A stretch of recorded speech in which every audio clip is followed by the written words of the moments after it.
नमस्कार. आज मी कैरीची चटणी करणार म्हणून एक कैरी घेतलेली आहे, आल्याचा तुकडा, थोड्या लसणच्या 4 पाकळ्या, कढीपत्ता, कोथिंबीर, 2 हिरव्या मिरच्या, खवलेला नारळ, थोडं गूळ, चवीपुरतं मीठ आणि हिंग, जिरं, मोहरीची फोडणी.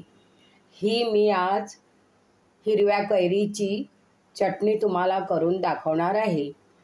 हिरव्या कैरीची सालं काढून बारीक तुकडे करून ही चटणी करायला पाहिजे. तर ते पहिल्यांदा चटणीचं सगळं साहित्य एकत्र करते. आता मी हे बघा, पहिल्यांदा कैरीचे तुकडे घालते आहे मिक्सरमध्ये. त्याचप्रमाणे हा खवलेला नारळ घालते आहे, आलं लसूण,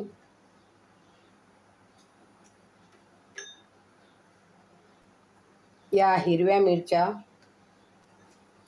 वाटताना थोडा कढीपत्ता घालावा, ही कोथिंबीर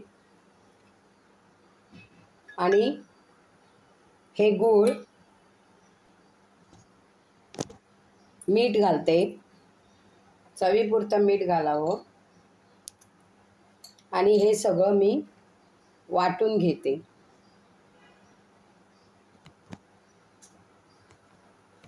ही कच्च्या कैरीची चटणी झालेली आहे. आंबट, तिखट, गोड अशी चव या चटणीला येते. ही जर हिरव्या कैरीची चटणीची रेसिपी तुम्हाला आवडली असेल तर तुम्ही लाईक करा, शेअर करा, योग्य तो कमेंट्स लिहा. Thanks for watching my video.